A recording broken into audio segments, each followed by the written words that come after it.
Ano ang iniisip ninyo tuwing umaga habang nakasakay sa bus? Para sa karamihan, ang driver ng bus ay parang isang bahagi lang ng sasakyan. Mapapansin lang siguro kung medyo magaspang ang pagmamaneho niya. Hanggang doon na lang marahil. Ngunit, nakakita na ba kayo ng isang babaeng driver ng bus? Bihira ito. At marami talaga ang nagtataka kapag nakakakita. Paano pa kaya kung ang babaeng iyon ay isang dayuhan na siya mismo ang nagmamaneho ng bus? Ang bida sa ating kuwento ngayon ay isang ganoong klaseng babae. Isang babaeng isinilang sa Belarus na sinundan ang pangarap ng kanyang ama at lumipat sa Pilipinas. Ngayon, siya mismo ang nagmamaneho ng isang tourist bus at araw-araw na ibinabahagi sa mga pasahero ang kagandahan ng Pilipinas. Ngunit, ang tourist bus na minamaneho niya ay tila pinag-aagawan sa dami ng gustong magpabook. Ano kaya ang nangyari? Ang kuwento niya ay magsisimula na ngayon. Magandang araw. Ako si Arina. Isinilang ako sa isang maliit na bayan sa probinsya ng Belarus at lumaki ako sa gitna ng matinding pangarap ng aking mga magulang. Ang pamilya namin ay isa sa mga pinakamahirap sa aming bayan. Ang aking ama ay isang manggagawa sa pabrika, habang ang aking ina ay nagtatanim ng gulay sa aming bakuran para lang maitawid ang aming pang-araw-araw. Tulad ng karamihan sa mga pamilya sa aming bayan, ang aming buhay ay puno ng paghihirap. Sa kabila nito, iba ang pangarap ng aking mga magulang para sa akin, lalo na ang aking ama. Na gabi-gabi sa hapagkainan ay inuulit-ulit ang mga salitang ito. Arina, hanggang dito na lang kami. Pero ikaw, pupunta ka sa Pilipinas. Noong una, hindi ko maintindihan. Bakit sa dinami-dami ng lugar? Pilipinas pa. Mula sa Belarus, ang Pilipinas ay isang maliit na bansa lamang sa mapa. Ngunit sa aming nayon, ang salitang Pilipinas ay tila naging kasing kahulugan na ng pag-asa.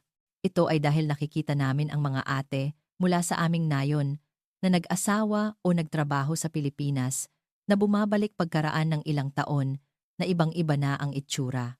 12 taong gulang ako noon.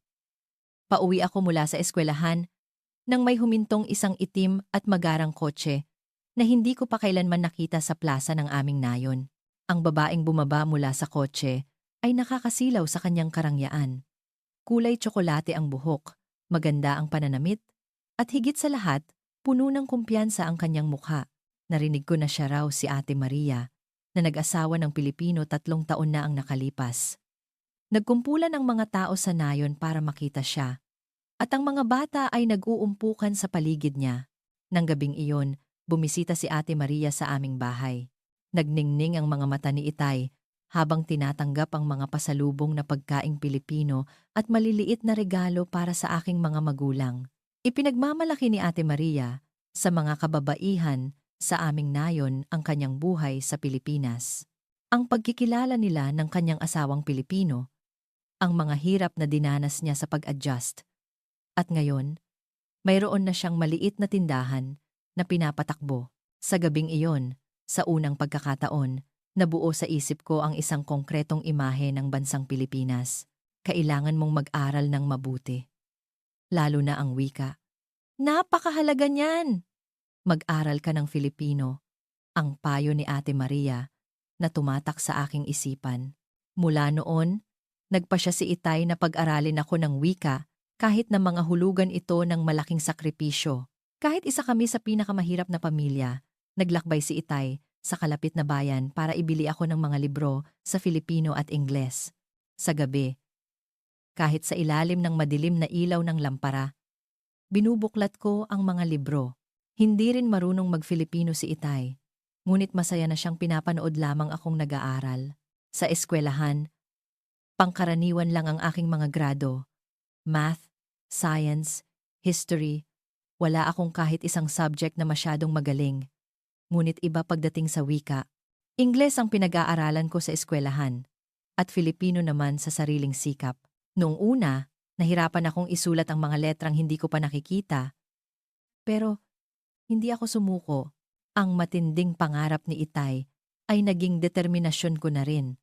Nang ako'y 16 na taong gulang, bumalik si Ate Sofia, ang pangalawang babae mula sa aming nayon na nag-asawa ng Pilipino. Mas nakakamanghang kuwento ang dala niya. Ang mabilis na internet sa Pilipinas, ang malilinis na syudad, ang maginhawang pampublikong transportasyon, at higit sa lahat, ang mga salitang bansa ng oportunidad ay tumatak sa aking puso. Nagulat si Ate Sofia nang makita ang mga isinulat ko sa Filipino. Ang galing mo na. Kung ganito ka nakahusay, hindi ka mahihirapan mag-adjust sa Pilipinas. Nagbigay sa akin ng kumpiyansa ang mga salitang iyon. Habang tinatahak ko ang aking kabataan sa edad na 18 at 19, mas lalo pa akong nagsipag sa pag-aaral ng Filipino. Nagsimula akong manood ng mga teleserye at pelikulang Pilipino sa YouTube. Di nagtagal, nagaya ko na rin ang kanilang punto at naging natural na ang aking pakikinig. Nang ako'y mag-20 taong gulang, si Itay mismo ang nagpunta sa bayan para maghanap ng mga impormasyon tungkol sa trabaho. Araw-araw siyang naglalakad, naghahanap ng anumang balita tungkol sa Pilipinas. Isang araw, umuwi si Itay, nahingal, Arina, may pagkakataon na.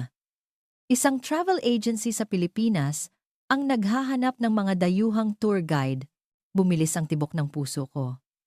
Ito na ba talaga ang sandaling hinihintay ko? Ang sandali na magiging simula ng pagbabago sa buhay ko. Tinulungan ako ni Itay na mag-apply kaagad. Kumuha kami ng video kung saan nag-guide ako sa wikang Filipino at ipinadala ito. Ipinagdiinan ko ang kakayahan kong magsalita ng Ingles at Filipino at ang aking interes sa kulturang Pilipino. 2 linggo matapos mag-apply, isang milagro ang nangyari. Nakatanggap ako ng abiso na ako ay natanggap. Binigyan ako ng pagkakataong magtrabaho bilang guide para sa mga dayuhang turista sa isang travel agency na nagngangalang Mabuhay Tours sa Maynila. Umiyak ang aking mga magulang. Luha ng tuwa at luha rin ng pamamaalam. Magtatagumpay ka. Sa Pilipinas, dapat mabuhay kang masaya. Itinatako sa aking puso ang huling mga salita ni Itay. At isinilid ko sa iisang maleta ang lahat ng aking ari-arian at pangarap at sumakay sa eroplanong patungong Pilipinas. Iyon ang unang beses na nakasakay ako ng eroplano. Habang pinapanood kong paliit ng paliit ang aking sinilangang bayan mula sa bintana, naghahalo ang takot at pananabik sa aking dibdib. Nagsimula na ang isang paglalakbay na wala ng atrasan. Ang unang impresyon ko pagdating sa Ninoy Aquino International Airport ay nakakalula. Napakalinis, napakamoderno, napakabilis ng lahat. Ang mga karatula sa Filipino na noon ko lang nakita ng personal, ang mga taong nagmamadali, at ang empleyado ng travel agency na sumundo sa akin. Lahat ay parang panaginip, at ang pinakanakamangha sa lahat ay ang katotohanang naiintindihan nila ang Filipinong pinag-aralan ko. Magandang araw po, ako po si Arina. Mula sa isang pangungusap na iyon, nagsimula ang aking buhay sa Pilipinas. Inihanda ng travel agency ang isang maliit na studio type na apartment para sa akin. Masikip ito, ngunit mas moderno kaysa sa aming bahay sa Belarus. May shower na may mainit na tubig, gas stove at aircon. Sa lugar na ito, ang mga ganitong kaginhawahan ay pangkaraniwan lamang. Ang unang linggo ay panahon ng pag-adjust. Sumailalim ako sa basic training sa travel agency at binisita namin ang mga pangunahing pasyalan sa Maynila. Ang Intramuros, Luneta Park, Bonifacio Global City, at Mall of Asia, lahat ng lugar ay bago sa akin at pinag-aralan ko ang kanilang makasaysayang kahalagahan. Noong una, wala akong kumpiyansa bilang tour guide. Ang aking punto ay medyo halata at kulang pa ang aking kaalaman sa kultura. Ngunit araw-araw, walang palya, ako ay nag-aaral. Sa gabi, nagbabasa ako ng mga libro tungkol sa kasaysayan ng Pilipinas. At sa umaga, nagsasanay ako ng aking pagbigkas. Palagi akong nagtatanong sa mga senior ko sa travel agency at natututo ng kanilang mga diskarte. Unti-unti, naging handa akong humarap sa mga dayuhang turista. Ang una kong tour ay kasama ang isang pamilyang Amerikano. Halos sumabog ang puso ko sa kaba. Nanginginig ang boses ko nang batiin ko sila, ngunit masaya nila akong tinanggap. Siguro ay naging espesyal sa kanila ang aking paraan ng pagpapaliwanag na may halong Ingles at Filipino. Marami akong pagkakamali sa unang araw. Nagkamali ako sa pangalan ng isang simbahan sa Intramuros at nalito sa mga petsa sa kasaysayan. Ngunit kasabay ng taos-pusong paghingi ng paumanhin, mas masigasig akong nagpaliwanag. Sa susunod na destinasyon, lumipas ang 1 buwan, 2 buwan, at unti-unting humusay ang aking kakayahan bilang guide. Pagkaraan ng 6 na buwan, isa na ako sa mga pinagkakatiwalaang guide ng travel agency. Lalo na akong naging popular sa mga turistang galing sa mga bansang nagsasalita ng Ruso. Mayroon kaming pagkakatulad sa kultura at unti-unti naming naiintindihan ang wika ng isa't isa. Isang araw, isang hindi inaasahang pangyayari ang naganap. Isang turista ang nag-post ng litrato naming magkasama sa social media. May caption itong, "Ang magandang tour guide mula sa Belarus." At kumalat ang post. Dumami ang mga turistang humihiling na ako ang maging guide nila. Tinanggap ng travel agency ang sitwasyong ito at di nagtagal, nagkaroon ako ng sarili kong reputasyon bilang Arena Tours. Ang kasikatan sa social media ay isang tabak na may 2 talim. Ang magandang bahagi ay tumaas ang aking kita. Kapag may humihiling na ako ang guide, may karagdagan akong bayad. Dahil dito, nakakapagpadala na ako ng kahit kaunting pera sa aking mga magulang buwan-buwan. Sariwa pa sa aking alaala ang imahe ni Itay na umiiyak sa kabilang linya ng telepono. Sa wakas, dumating na ang araw na matagal niyang pinangarap. Ngunit mayroon ding mahirap na bahagi. Dahil naging parang influencer ako at hindi na lang basta guide, malaki ang pressure na laging maging perpekto.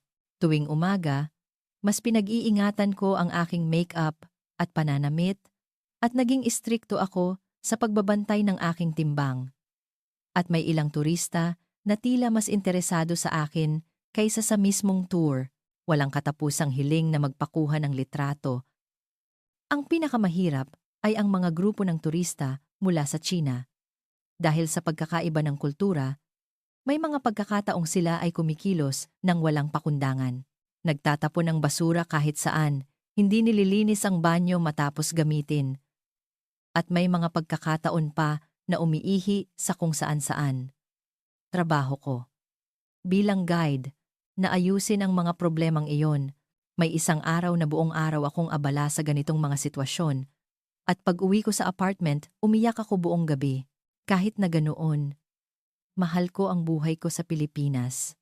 Masaya ako sa trabahong nakakakilala ako ng mga bagong tao araw-araw at naibabahagi ang kagandahan ng Pilipinas. Naging parang pamilya ko na rin ang mga kasamahan ko sa travel agency at nagkaroon din ako ng mga kaibigang Pilipino. Tuwing weekend, magkakasama kaming pumupunta sa Manila Bay, umiinom ng beer at kumakain ng sisig o nagkakaraoke at kumakanta ng mga OPM para maglabas ng stress. Nang 3 taon ko na, lumakas ang pagnanais kong mag-ugat ng mas malalim sa Pilipinas. Ang aking Filipino ay halos katulad na ng isang native speaker at lumawak na rin ang aking kaalaman sa kultura at kasaysayan ng Pilipinas. Higit sa lahat, nararamdaman ko na ang bansang ito ay tunay ko ng tahanan. Kaya nagpasya ako. Magiging mamamayan ako ng Pilipinas. Maraming paghahanda ang kailangan para maging isang citizen.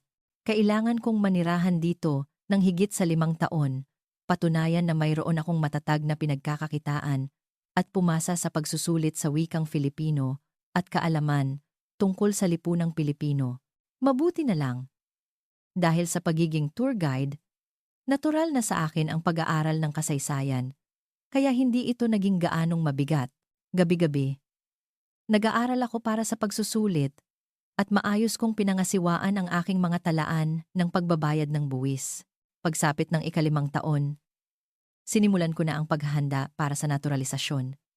Isa-isa kong sinuri ang lahat ng kailangan para maging kwalipikado. 5 taong paninirahan, patunay ng matatag na kita, talaan ng pagbabayad ng buwis, lahat ng dokumento ay maingat kong inihanda. Ngunit ang pinakamaraming oras na ginugol ko ay sa paghahanda para sa pagsusulit sa Filipino at Philippine Civics. Habang nagtatrabaho bilang tour guide, natural na sa akin ang pag-aaral ng kasaysayan kaya hindi ito naging mabigat.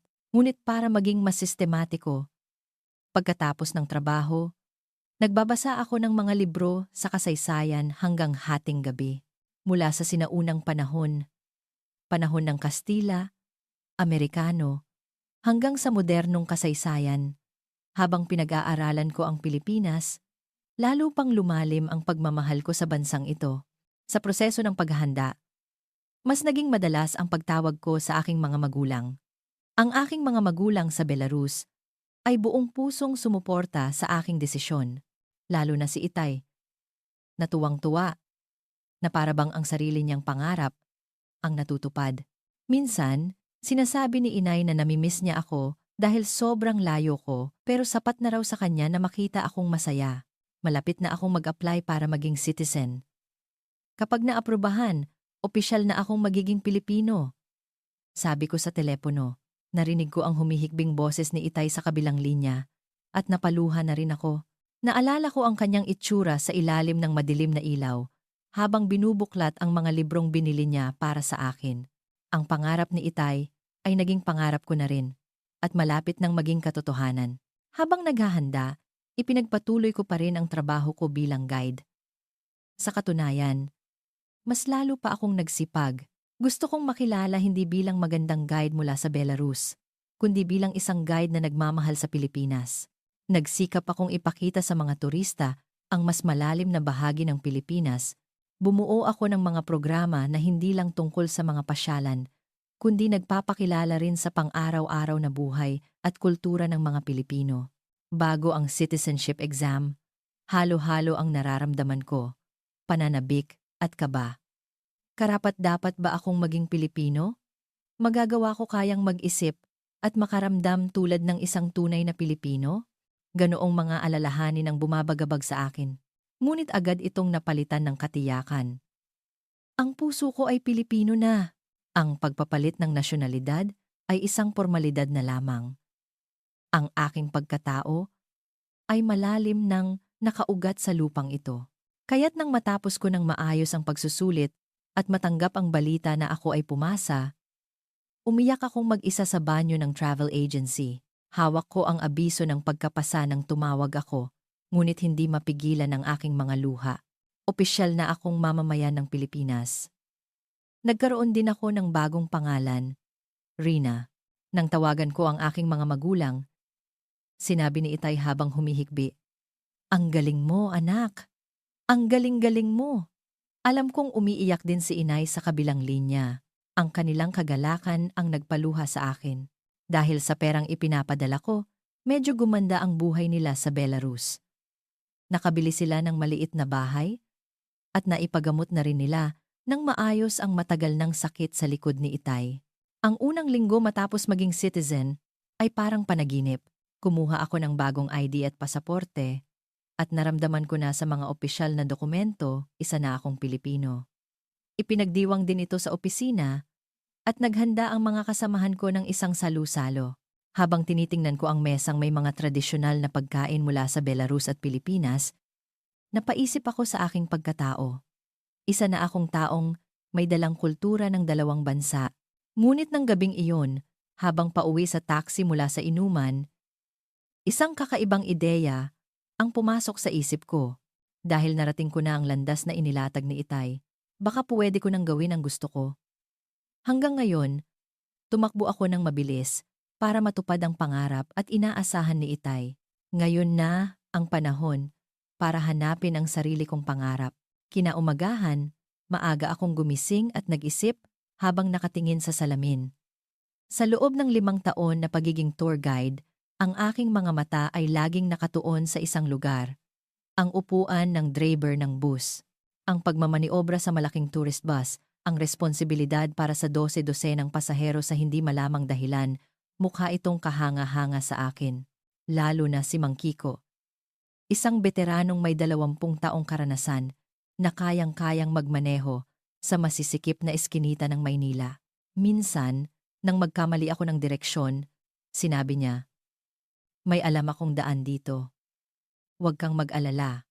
At maayos niyang nalutas ang sitwasyon. Ang imaheng iyon ay nanatili sa aking isipan. Nagpasya ako. Kukuha ako ng professional license para sa malalaking sasakyan. Naghanap ako ng impormasyon tungkol sa mga driving school sa internet at nag-enroll sa isang malapit sa aking tinitirhan. Sa unang araw, lahat ng mata ay nakatuon sa akin. Ganoon pala kabihira ang isang dayuhang babae na gustong kumuha ng lisensya para sa malaking sasakyan. Hindi madali para sa isang dayuhan ang kumuha ng lisensya para sa malaking sasakyan, sabi ng staff sa driving school. Ngunit hindi ako natinag. Ipinaliwanag ko na isa na akong Pilipino at gusto ko talagang maging driver ng bus. Noong una, nag-aalinlangan ang kanilang itsura, ngunit dahil sa aking seryosong paninindigan, ang pagsasanay para sa professional license ay mas mahirap kaysa sa inaasahan ko. Ang written exam ay madali lang. Sanay na ako sa mga batas trapiko at safety rules mula nang kumuha ako ng lisensya para sa kotse. Ngunit ang practical exam, ang tunay na hamon. Ang paghawak sa isang bus na mahigit 12 metro ang haba ay ibang-iba kumpara sa isang ordinaryong sasakyan, lalo na sa S-curve at pag-atras. Ilang beses akong bumagsak. Bumagsak ako sa unang practical exam. Dahil sa kaba, nasagi ko ang isang cone habang umaatras. Bumagsak din ako sa pangalawang exam. Sa pagkakataong ito, lumampas ako sa linya ng paradahan. Naramdaman ko ang pagkadismaya. Naisip ko kung kaya ko ba talaga ito. Noon, tumawag si Mang Kiko. Narinig niya raw na naghahanda ako para sa lisensya. Kung kailangan mo ng practice, tutulungan kita. Pagkatapos ng trabaho, mag-practice tayo sa isang bakanteng parking lot. Ang mga salitang iyon ay nagbigay sa akin ng bagong lakas ng loob. Gabi-gabi, pagkatapos ng aming tour schedule, nagpa-practice kami ni Mang Kiko sa isang bakanteng parking lot. Dahil sa kanyang maingat na pagtuturo, mabilis na humusay ang aking pagmamaneho. Mas relax dapat ang hawak mo sa manibela. Iba ang bus sa kotse, kailangan mong magbigay ng mas malaking espasyo. Bawat payo ni Mang Kiko ay napakahalaga. Sa pangatlong exam, desidido akong papasa na. Pagpasok ko sa examination area, huminga ako ng malalim, tulad ng itinuro ni Mang Kiko. Maging isa ka sa bus. Parang narinig ko ang kanyang boses sa aking tabi. At nakakagulat, pumasa ako sa pangatlong subok. Nang matanggap ko ang lisensya, para akong nakatanggap ng isa pang sertipiko ng pagkamamamayan. Ngayon, may lisensya na ako, pero kailangan ko ng pagkakataong magmaneho ng isang tourist bus. Pinuntahan ko ang presidente ng travel agency at nagbigay ng isang matapang na mungkahi. Kung ako ang magiging guide at driver, makakatipid po tayo sa manpower. Hayaan niyo po akong bumuo ng bagong tour course sa ilalim ng pangalan kong Arena Tours. Nag-isip sandali ang presidente. Ngunit hindi inaasahan. Positibo ang kanyang tugon. Dahil sikat na akong guide sa social media at kung kaya ko pang magmaneho ng bus, magiging kapakipakinabang din ito para sa kumpanya. Ngunit may isang kondisyon. Sa loob ng 3 buwan, sasamahan ko si Mang Kiko para magkaroon ng praktikal na karanasan bago ako payagang magmaneho ng mag-isa at nagsimula ang aking buhay bilang isang apprentice driver. Sa umaga, si Mang Kiko ang nagmamaneho at ako ang guide. Sa hapon, sa mga rutang hindi gaanong abala, ako naman ang nagmamaneho habang si Mang Kiko ay nakabantay sa tabi ko. Hindi ko maipaliwanag ang kaba na naramdaman ko noong unang beses akong magmaneho na may mga turista. Pinagpapawisan ang aking mga kamay at nanginginig ang aking boses. Ngunit di nagtagal, nasanay din ako. Ang multitasking ng pag-guide habang nagmamaneho ay unti-unti kong nakasanayan. Lumipas ang 3 buwan. At dumating ang unang araw ng aking solong biyahe. Ang ruta sa araw na iyon ay ang aking sariling disenyo.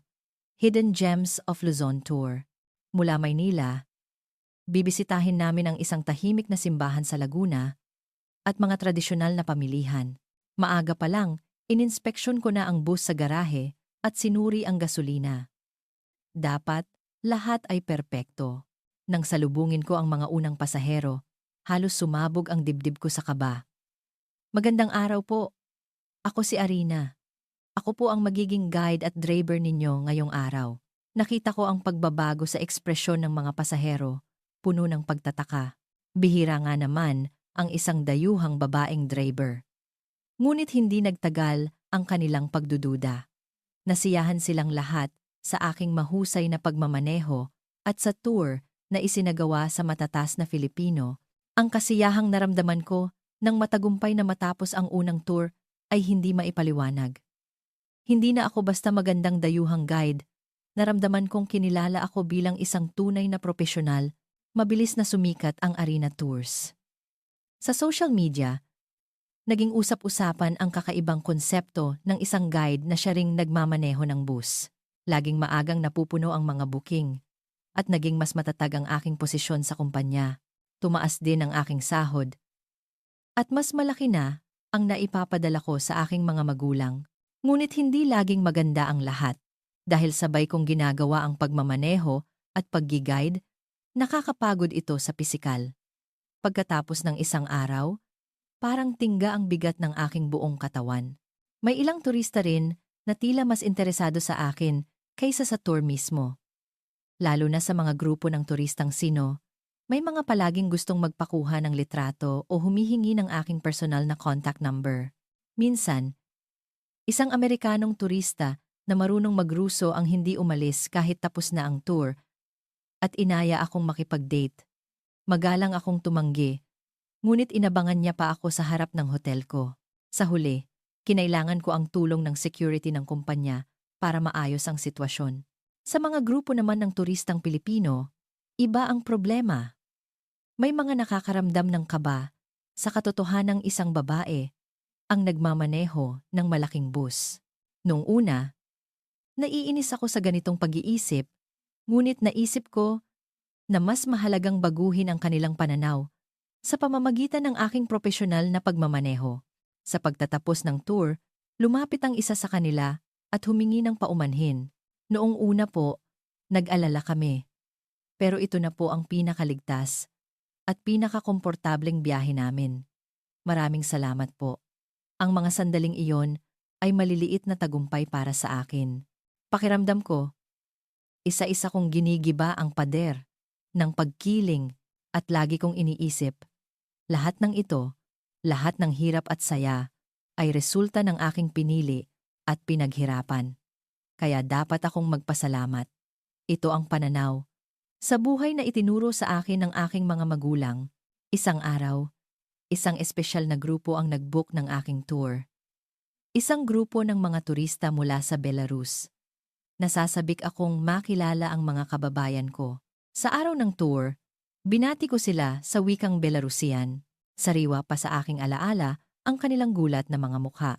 Nagkuwentuhan kami tungkol sa aming bayan at ibinahagi ko ang aking mga karanasan sa Pilipinas.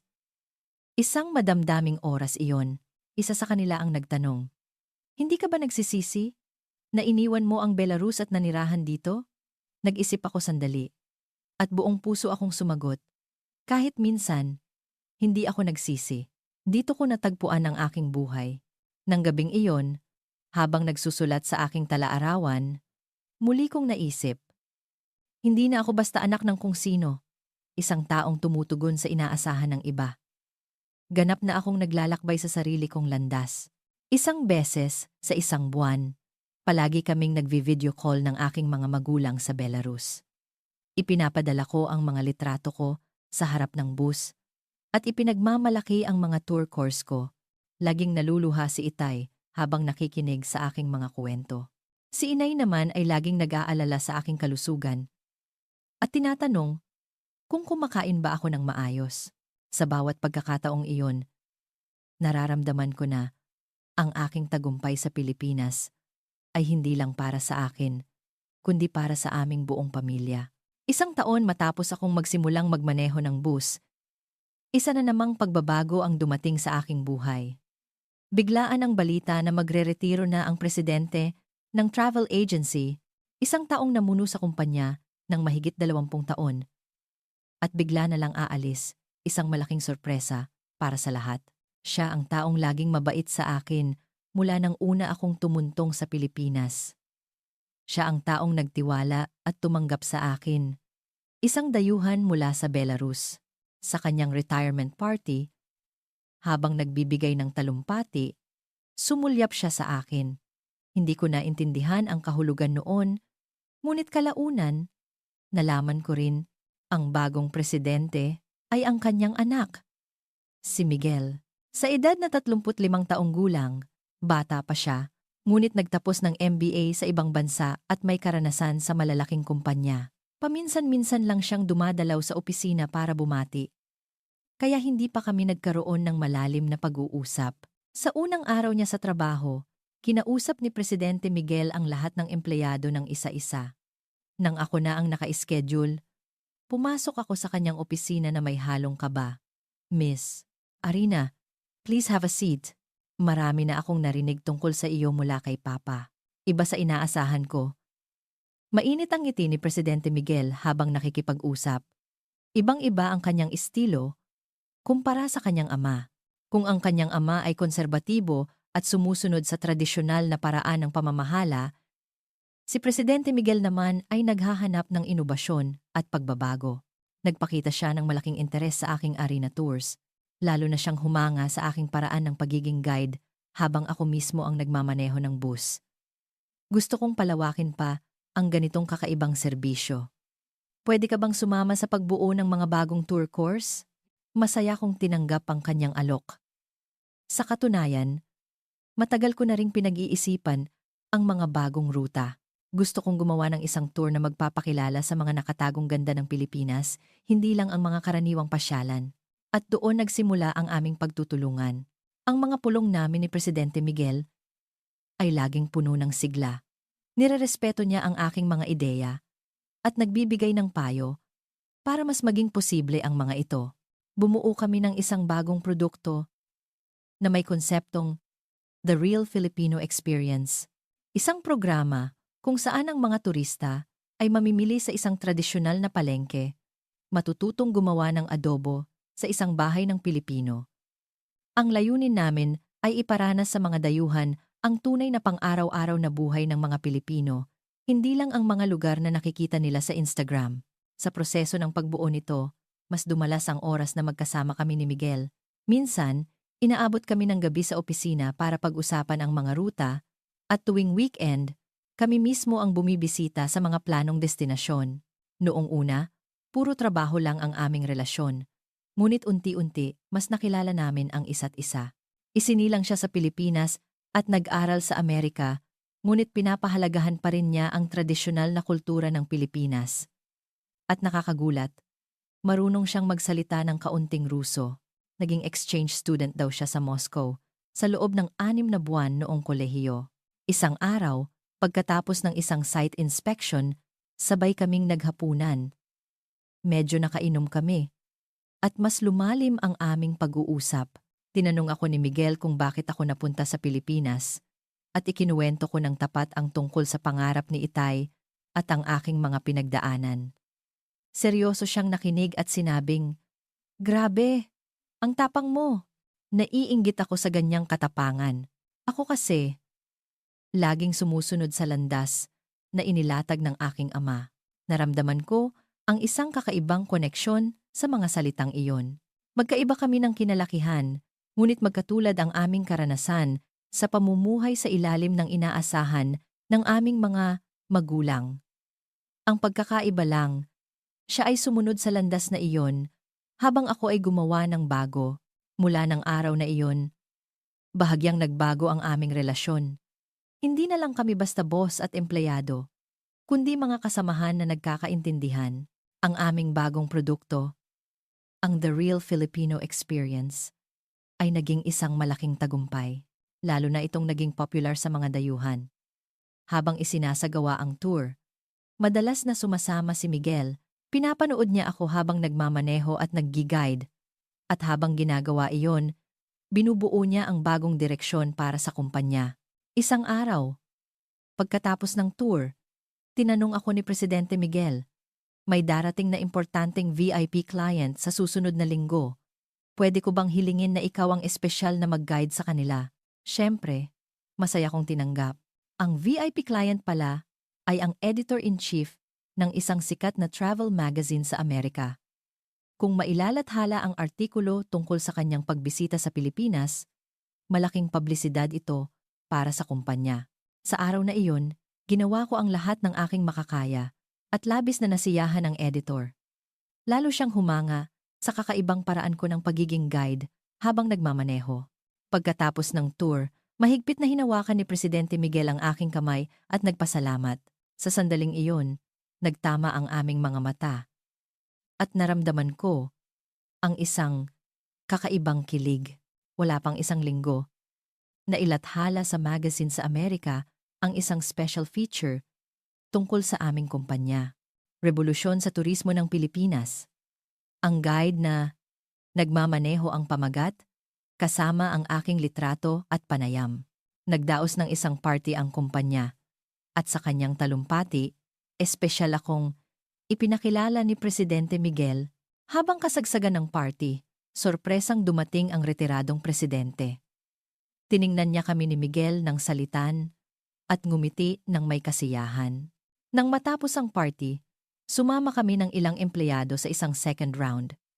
Medyo nakainom na at naging masaya ang aming kuwentuhan. Ang dating presidente, na medyo lasing na, ay bigla akong kinausap. Alam mo ba, Rina, mula nang sabihin mong magiging citizen ka, pinupuntirya na kitang maging manugang ko. Biglang tumahimik ang buong mesa. Nag-init ang aking mukha. Halata rin ang pagkabigla ni Presidente Miguel, ngunit hindi ito pinansin ng dating presidente at nagpatuloy nang sabihin mong gusto mong magmaneho ng bus. Pumalakpak ako sa isip ko. Ito na yon, sabi ko. Sa gitna ng nakakailang nakatahimikan, hindi ko napigilang matawa. Nagsimula na ring tumawa si Miguel. Ang awkward na atmosphere ay biglang napalitan ng masayang tawanan. Nang gabing iyon, sinabi ni Presidente Miguel na ihahatid niya ako pauwi. Sa kotse, pinag-usapan namin ang biglaang pahayag ng kanyang ama. Medyo naunahan ako ni Papa. Pasensya ka na, sabi ni Miguel. Medyo nadismaya ako sa kanyang sinabi, ngunit agad siyang nagpatuloy. Pero sa totoo lang, hindi naman lagamari-mali ang sinabi ni Papa. Ako sana ang unang aamin sa'yo. Nang gabing iyon, sa unang pagkakataon, nag-usap kami ng tapat. Matagal na raw siyang may interes sa akin, mula pa noong pumasok ako sa kumpanya. Ngunit dahil sa kanyang posisyon bilang anak ng presidente, hindi siya makalapit. At nang magsimula akong magmaneho ng bus, lalo raw siyang humanga sa aking tapang at determinasyon. Ang aming relasyon ay natural na umusbong. Maging sa trabaho, kami ang pinakamagandang team. Ang husay ni Miguel sa negosyo at ang aking karanasan sa field ay nagsama at ang kumpanya ay umabante sa mas makabagong direksyon. Sama-sama naming pinalawak ang mga customized na Filipino Experience Program para sa mga dayuhan at nagtagumpay din kaming makaakit ng mga turista mula sa Eastern Europe, kasama na ang Belarus. Kahit naging magkasintahan na kami, nanatili kaming propesyonal sa opisina. 6 na buwan ang lumipas, bago namin isinapubliko ang aming relasyon. Mabuti na lang, lahat ay masaya para sa amin, at ang dating presidente ay sumigaw ng, sa wakas! Marahil, ang matagal na niyang pinaplano ay natupad na. Kapag kasama ko si Miguel, nararamdaman ko na hindi na ako nabubuhay sa plano ng iba, kundi ako na mismo ang nagdidisenyo ng aking buhay. Nirerespeto niya ang aking mga pangarap at layunin, at laging sumusuporta para makamit ko ang mas magandang direksyon. Sa tulong din niya, naimbitahan ko ang aking mga magulang mula sa Belarus sa Pilipinas. Sa unang pagkakataon, naipakita ko sa kanila ng personal ang aking trabaho at buhay dito. Umiyak si Itay nang makita akong nagmamaneho ng bus. Si Inay naman, nang makilala si Miguel, ay agad na nagustuhan siya. Kami ni Miguel ay perpektong partner na nagpupuno sa kakulangan ng isa't isa, ang kanyang katatagan at ang aking pagiging adventurous, ang kanyang kaalaman sa negosyo. Habang pinapalago namin ang kumpanya, natagpuan din namin ang aming personal na kaligayahan. Isang araw, habang nagdadrive kami sa tabi ng Manila Bay, tinanong ni Miguel, ano ang mga plano mo para sa hinaharap? Nag-isip ako sandali at sumagot, ayoko nang mabuhay ayon sa plano ng iba. Gusto ko nang ako mismo ang magdisenyo ng buhay ko. At sa bawat hakbang, gusto kong kasama ka. Ngumiti si Miguel at mahigpit na hinawakan ang aking kamay. Nang gabing iyon, habang pinapanood ang buwan na sumisikat sa ibabaw ng dagat, binuo namin ang aming kinabukasan. Ang katotohanang may kasama na akong tatakbo, hindi na nag-iisa, ay lalo akong pinalakas. Ngayon, tulad ng paghawak ko sa manibela ng bus, ako na rin ang nagtatakda ng direksyon ng aking buhay. Ang proposal ni Miguel ay ginawa sa paraang pinakagusto ko, sa loob ng tourist bus. Sinabi niyang espesyal ang araw na iyon, kaya inaya niya akong magmaneho sa paborito kong ruta. Nang maupo ako sa driver's seat at akmang sisimula ng makina, inabot niya ang isang maliit na kahon. Nang makita ko ang singsing na nakapatong sa manibela, bumuhos ang aking mga luha. At sama-sama naming tinahak ang nakaplanong ruta, sinisimula ng isang bagong paglalakbay sa aming buhay. Ang paghahanda sa kasal ay naging isang pagsasama-sama ng kultura ng aming dalawang pamilya. Dumating ang aking mga magulang mula sa Belarus para sa kasal. Nang salubungin ko sila sa airport, matagal akong tinitigan ni Itay bago ako niyakap ng mahigpit. Si Inay naman, nang makita si Miguel, ay napaluha. Tila tinanggap na niya ito bilang anak sa kanyang puso. Sa araw ng kasal, hinawakan ng dating presidente ang mikropono para sa kanyang mensahe. At buong pagmamalaking idineklara, ang manugang kong ito, ako mismo ang pumili. Nagtawanan ang mga bisita at natawa rin ako habang mahigpit na hawak ang kamay ni Miguel. Sa sandaling iyon, napagtanto ko ang aking paglalakbay na nagsimula sa isang maliit na nayon sa Belarus ay tuluyan nang pumasok sa isang bagong kabanata. Naramdaman ko ang init sa aking dibdib. Dumalo sa kasal ang lahat ng kasamahan ko sa travel agency at mga kakilala sa industriya ng turismo. Espesyal kong inimbitahan ang mga regular na customer na sumasama sa aking tour. Nag-iwan sila ng mga mensahe ng pagbati sa isang malaking larawan ng tourist bus na minamaneho ko. Ang aming honeymoon ay, syempre, sa Belarus. Gusto kong ipakita kay Miguel ang aking sinilangang bayan. At gusto ko ring ipagmalaki sa mga taga-nayon ang aking matagumpay na buhay sa Pilipinas. Pagdating namin sa nayon, nagulat ako nang makita ang isang welcome banner sa plaza. Welcome home, Arena, the pride of our village, ang nakasulat. Tila ipinaalam na pala ng aking mga magulang. Nagkumpulan ang mga taga-nayon na parang may pista para salubungin kami. Ang muling pagkikita sa mga dating kaibigan ay madamdamin din. Ang kaibigan ko noong elementarya, si Nadia, ay doon pa rin nakatira at laging humahanga sa aking mga kwento tungkol sa Pilipinas. Lalo siyang nagulat nang malaman na nagmamaneho ako ng malaking bus. Dahil sa kanilang nayon, kahit ang pagmamaneho ng traktor ng isang babae ay mahirap. Kahit paunti-unti lang ang alam na Ruso ni Miguel, dahil sa aking pagsasalin, naging malapit agad siya sa mga taga-nayon. Uminom siya ng tradisyonal na alak ng Belarus at nakipagkaibigan sa mga kalalakihan doon. Pagkatapos ng isang linggong honeymoon, bumalik kami sa Pilipinas at sinimulan ang aming buhay mag-asawa. Lumipat kami sa kondo ni Miguel, na may magandang tanawin ng Manila Bay.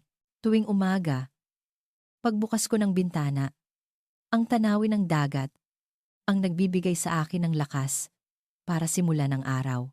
Kahit kasal na, ipinagpatuloy namin ang aming mga trabaho. Ako sa pagmamaneho at pag-guide at si Miguel sa pamamahala ng kumpanya. 6 na buwan matapos kaming ikasal, napag-usapan naming dalhin ang aking mga magulang sa Pilipinas. Siyempre, sang-ayon ako, ngunit iba ang naging sagot nila. Sanay na kami sa buhay dito. Dahil sa perang pinapadala mo, naipaayos na namin ang bahay at bumuti na rin ang kalusugan ng itay mo. Higit sa lahat, ang ugnayan namin sa mga taga-nayon ang buhay namin. Iginagalang ko ang desisyon ng aking mga magulang, ngunit may kaunting lungkot din akong naramdaman.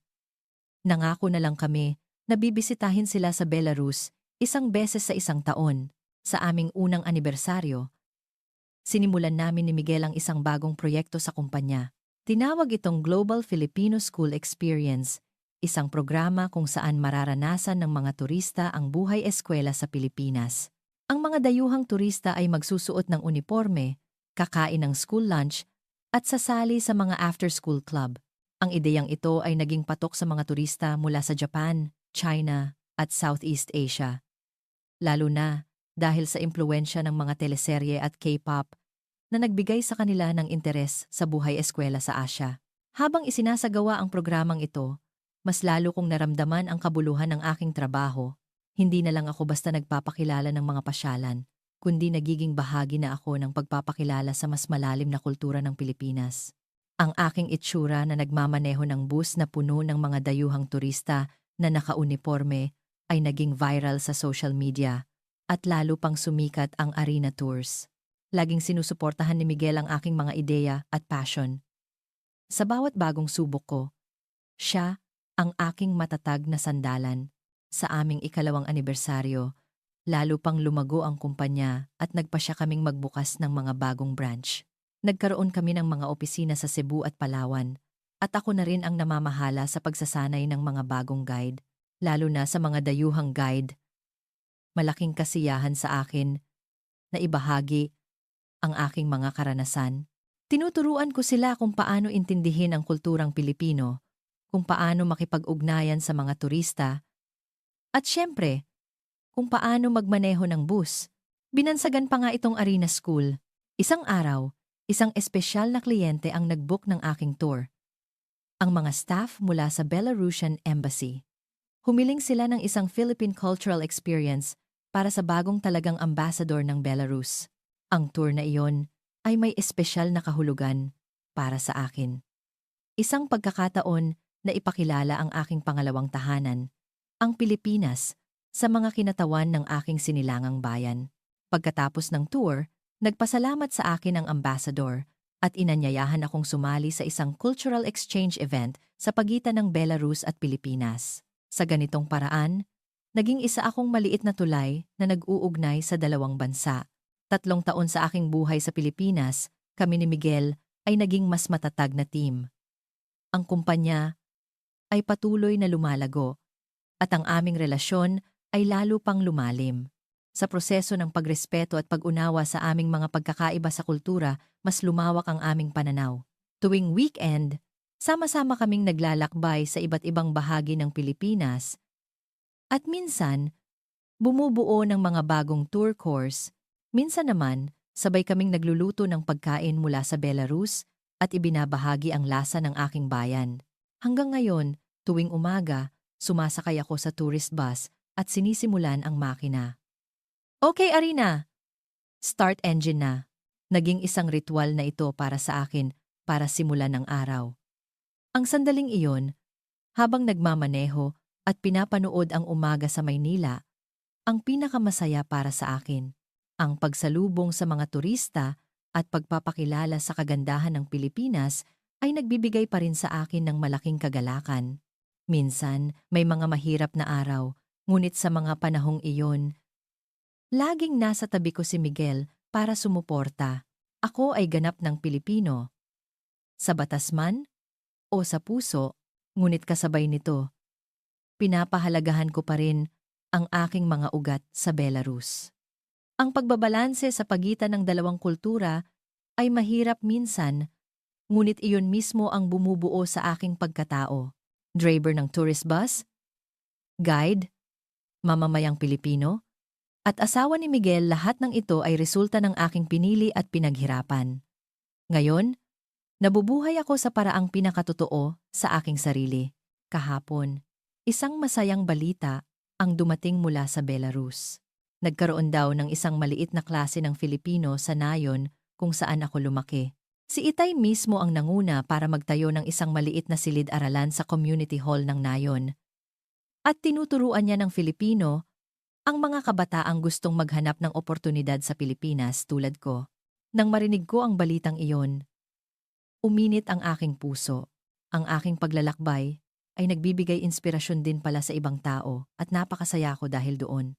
Ngayon, muli akong nakaupo sa driver's seat ng tourist bus, sinisimulan ang isang bagong araw Habang tinitingnan ang aking sarili sa salamin, naiisip ko, ang batang babae na nag-aaral ng Filipino sa isang maliit na nayon sa Belarus ay isa na ngayong driver ng bus na naglilibot sa mga kalsada ng Maynila at isang tagapaghatid ng kultura. Hanggang ngayon, parang hindi pa rin kapani-paniwala. Hawak ang manibela, pinindot ko ang start button at nangako sa sarili, start engine na, tungo sa isang panibagong paglalakbay.